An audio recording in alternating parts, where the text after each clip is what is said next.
Alright guys, welcome back to another video. So in this one we're going to be building a Heirloom kid sled. Now there's a lot of different ways you could do this. You could build one of these so that it's not meant to be used outside, is super cheap and easy to make, or you can go all out like I'm planning to do here and make something that is going to look absolutely beautiful and also fully functional outdoors.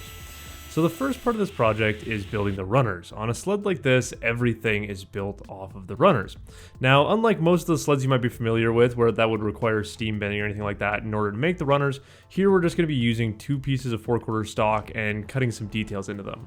Now, because I want these runners to be completely identical, that way it makes the rest of this project a lot easier, we're starting by making a hardboard template. So this is just a piece of 1/4 inch hardboard, and I'm just taking the time to follow out the plans that I have and sketch it as cleanly as possible.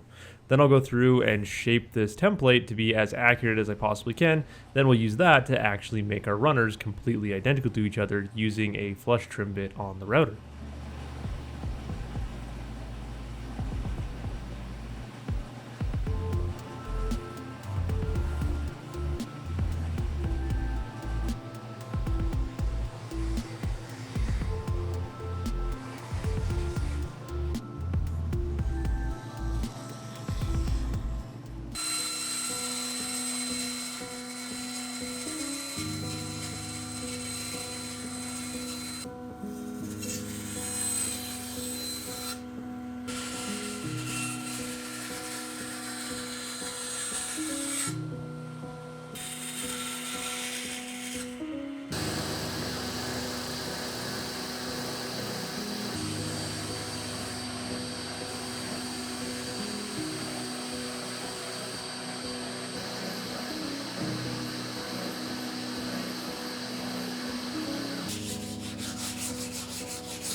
With the template all ready to go, it's time to start prepping our pieces for the runners. Now I'm starting these pieces from a thick piece of 8/4 stock because this is just the most efficient piece I had laying around the shop. I was able to get both the runners out of this single piece as well as work around some of the defects in it to just overall make it as useful as possible. Now the big thing here is I'm using white oak because it is probably one of the best woods to use outdoors. Now this sled is not going to be getting stored outdoors, anything like that, but I wanted to make sure it held up in the long term, so using a wood like white oak that's not only strong and hard, it's going to make sure that this thing is resistant to any kind of potential rot that it might face being used outdoors and in the snow.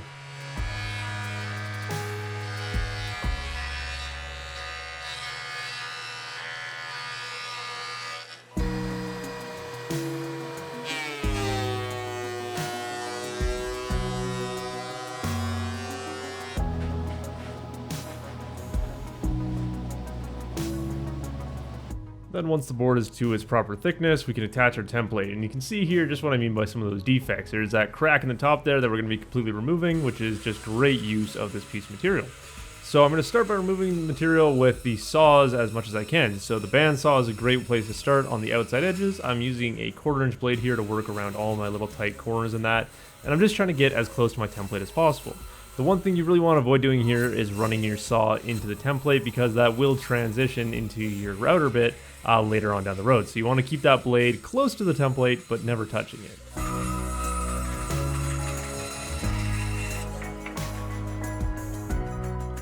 Then to clear out these middle areas, this is where the jigsaw came in. So I'm just starting by drilling a 1/2 inch hole to put my jigsaw bit into, and then I can start going around with the jigsaw and just again getting as close to the template as I can, leaving, around 1/8 of an inch of material, preferably a 16th or a 32nd. You want to go quite literally as close to that template without hitting it as you possibly can, because it's just going to make your job easier down the road.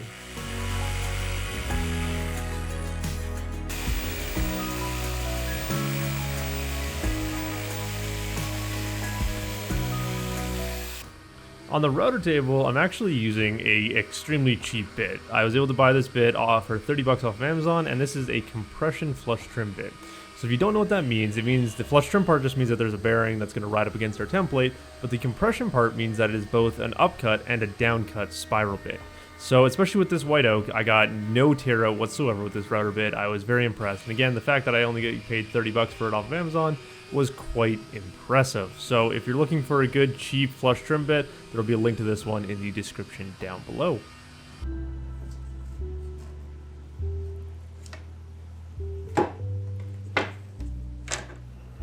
With our two identical runners now, we can start moving on to our internal components. So what you're going to want to do here is make all your pieces to be the size that they say in the plans. Again, there will be a link to the free set of plans in the description down below.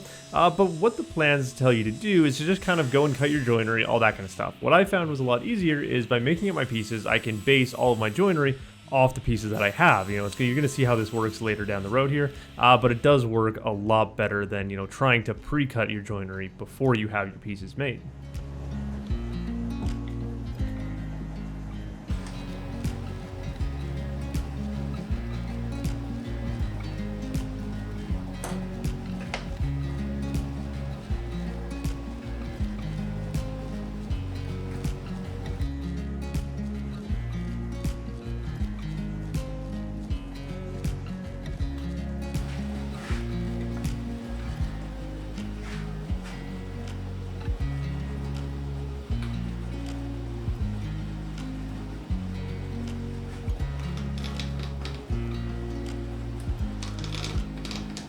So for these two cross pieces, we're going to be using just a simple mortise. Now you can see here how I'm using the width of our actual piece to define the width of our mortise. Again, this is a way more accurate way of doing it. It's much harder to fit your piece of wood into a pre-existing mortise compared to just cutting the mortise to fit the piece of wood that you have.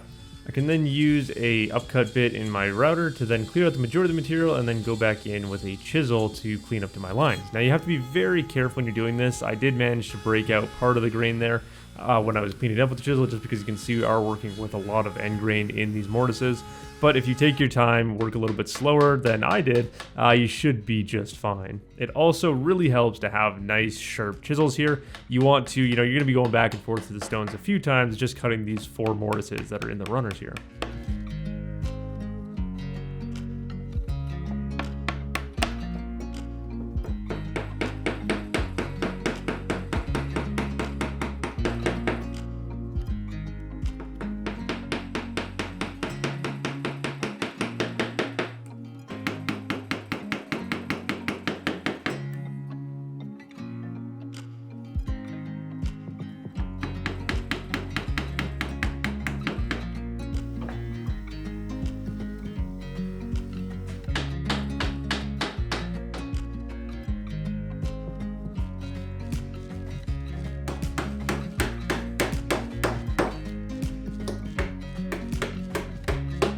Onto the slats. These are actually pretty easy to make. All I'm going to do is just take some 4/4 stock that I had laying around and slice it into nice thin strips. So the slats at their final thickness are about 3/8 of an inch thick, and that is more than strong enough to support a small child.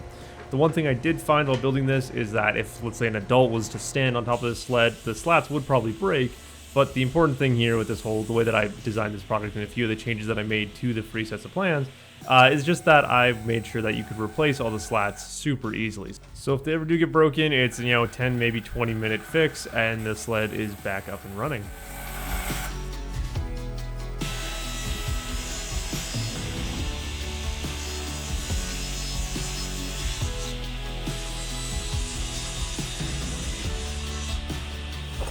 Then our last part to add into the runners here is the front cross support. So we had to wait till to do this until we had our slats made because there really wasn't a good way to position it. I needed this front support to be perfectly in line with those two lower cross pieces, and so that the slats would line perfectly up into the groove on this front piece while sitting nicely on the back two pieces.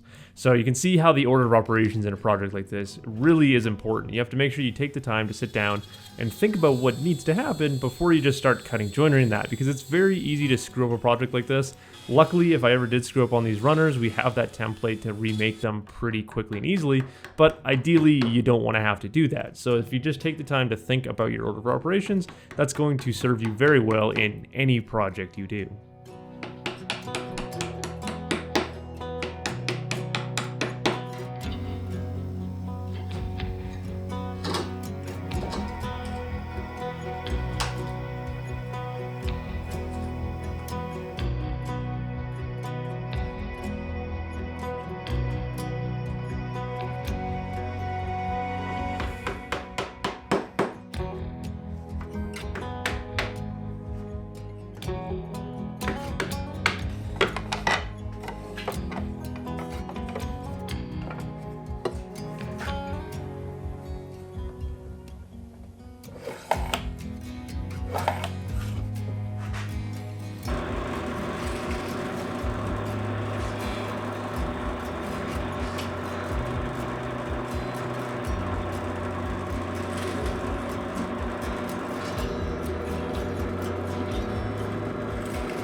So at this point we have a fully functional sled, but the last component that we need to add to it is a carriage. Now this top carriage is meant to help hold my nephew in the sled. It's meant to give him something to hold on to so that when he's getting pulled around in it, he's not just going to fall off.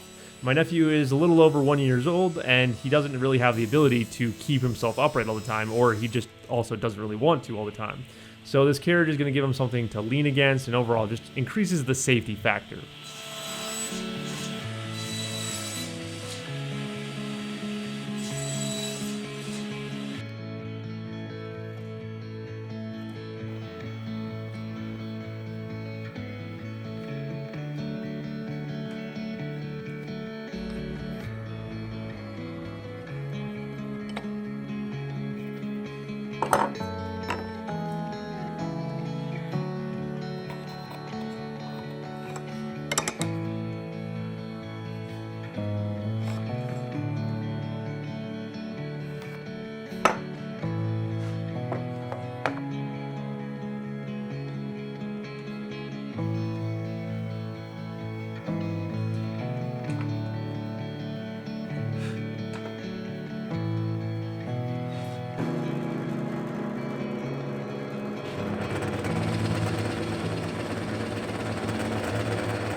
Now, the one area where I did deviate from the plans was with the spindles that are going to make up our carriage. So the plans call for just some 3/4 inch maple dowel to create your spindle structure for the carriage. Now, I decided to get a little bit of fancy with it, and because I am a glutton for punishment, I decided to go through and turn all these spindles by hand on the lathe.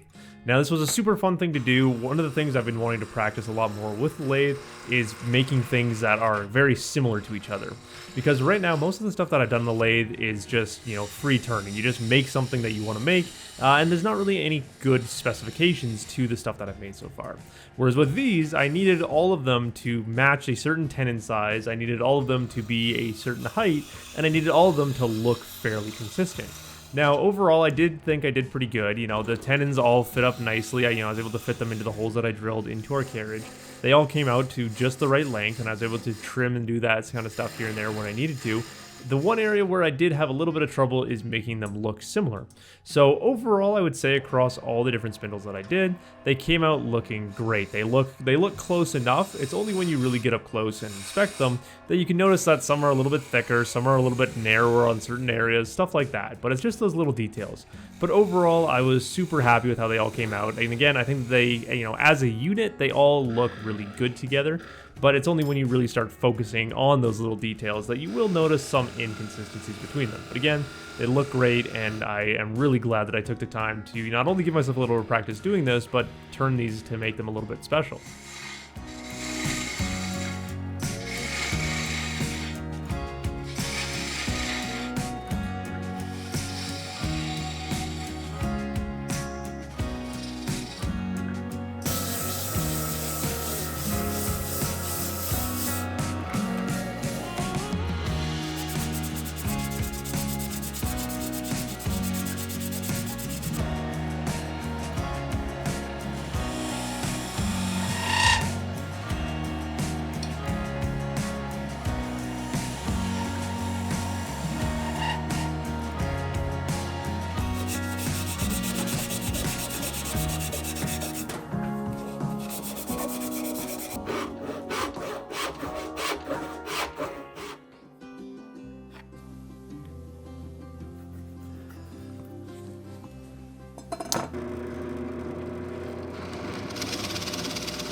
Then for this glue up, we're going to be using Type Bond 3. Now, Type Bond 3 is a waterproof glue, which means it can actually be submerged for a short amount of time without losing its, glue strength. So this is going to be, I don't expect this sled to be ending up sitting in a lake or anything like that for any period of time, but because it's going to be getting used outdoor and it probably is going to have some snow melting on it, we just want to make sure that those glue joints aren't going to be weakened by that moisture getting into the joint.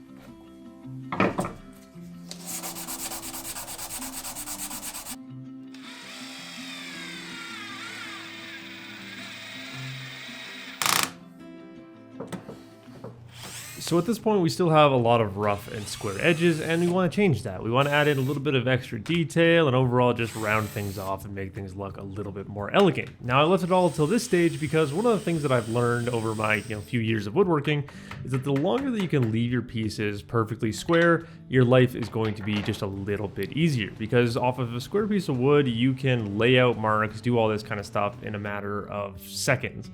Whereas as soon as you throw in a curve or have some kind of weird round over any of that kind of shape to your edges or your pieces in general, it makes it a lot harder to figure that kind of stuff out. So in this case here on this project, I left everything completely square right up into this last stage. But we're going to go in and add some curves, round over all of our slats and pieces, and just, again, make everything look a little bit softer to the touch.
When it came to rounding over this front cross piece, I was stumped for the longest time. I couldn't figure out how to get a good, accurate curve that was going to follow our runners and all that.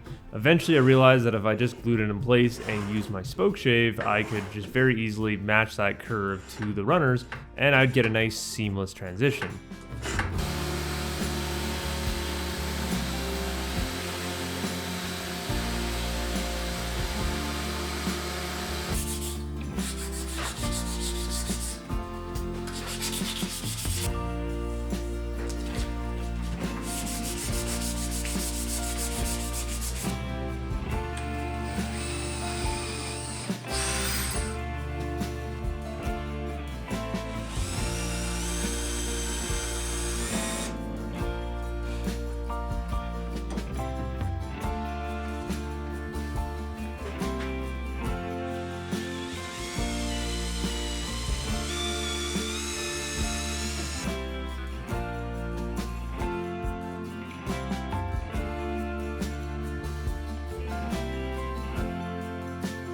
Then the final addition to the sled was some aluminum strips added to the bottom of the runners. Now, the idea here is to just help protect the white oak. Now, we all know that white oak is not a particularly soft or delicate wood as it is, but by adding in those aluminum runners, it just gives a easily replaceable surface. The last thing I want to have happen is this sled to be getting used and have it wear out over time. So these aluminum runners just are a very easy to replace, very easy, very cheap alternative to having to rebuild this entire sled, in a few years if it does get worn out. And this is an extremely easy thing to do. All I did was buy some strips of aluminum from Home Depot, and I'm just drilling some holes in it with some simple twist bits. I'll countersink it with a high-speed steel bit. All of this stuff is super cheap to get from Home Depot, and really was not a hassle whatsoever. And I think that not only does it actually look pretty good when you add it onto the sled, the functionality of it, I think, is the most important part. The one very important thing to mention, though, is a mistake that I almost made, is you need to make sure you're using aluminum and not steel. Initially, I was going to use steel because I thought that would be stronger, tougher, and just overall better. But the important thing to remember here is that when you're dealing with white oak, any iron, any contact with iron, and that white oak is going to start to turn black over time. So you want to avoid that as best you can, so by using aluminum, you're never going to have to worry about that happening.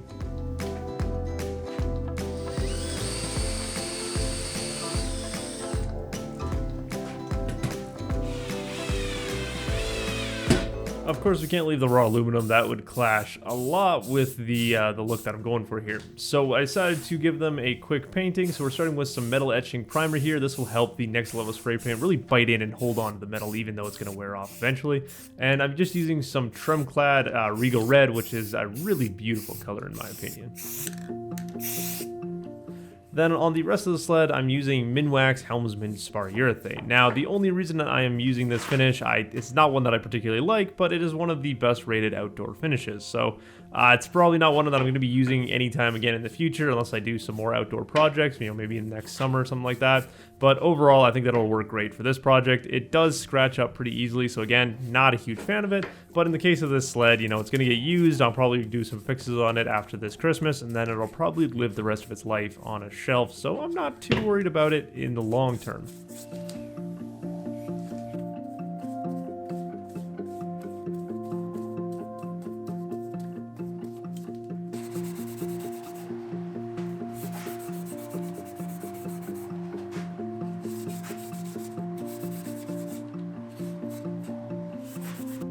And then because the surface finish of the Spar Urethane felt absolutely horrible, it really felt like you were holding on to plastic, I decided to go everything with a little bit of Minwax Paste Wax. Now this just gave a little bit of a softer feeling finish, and overall, was a little bit of a nicer feeling finish in general, and it adds a little bit of extra protection on top of that Spar Urethane.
pull the sled, I decided to go with a cord rather than a solid wood handle. Again, in the plans for this sled, it does show you how to make a hardwood handle with some bent aluminum handles in that. It does look pretty good, but my one concern there is that, you know, if you ever got hooked on a bump and that handle went swinging back, you're gonna give the kid a pretty good whack in the face.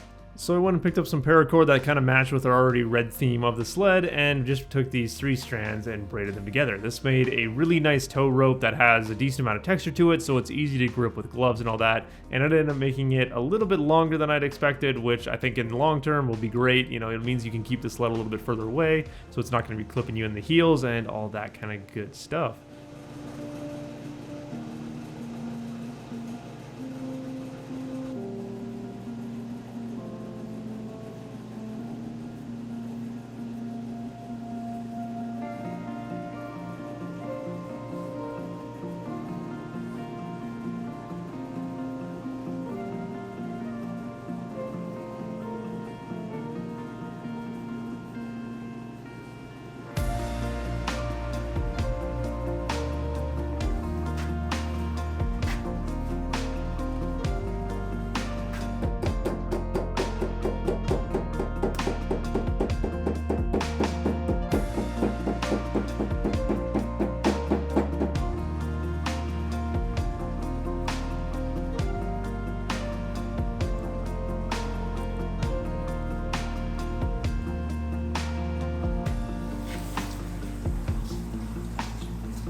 So this is normally the part of the video where I put some glory shots of the sled, and I had them, but the files got corrupted. So I was planning this week, but right before Christmas here, right when I upload this video, to run up to my sister's house, grab the sled, go do some pictures and some videos within that. The problem is that we've now hit almost a minus 40 below week here in Calgary, and my truck does not start. So it's not particularly an option for me to go and get these photos and videos in order to release this video in time for Christmas like I originally planned to. So because I don't have that footage, I just want to say, happy holidays, Merry Christmas to those of you guys that celebrate it. And I hope that if you guys have Christmas vacation, holidays, anything like that, you do take the time to get out to your shop, maybe start a project, finish a project, whatever you've got on the go. Just enjoy your time and, bring in the new year within a good way. So as always, guys, I do hope you enjoy your holidays, however you decide to celebrate them. This was a really fun project, and I hope you guys enjoyed it, and I will see you in the next one.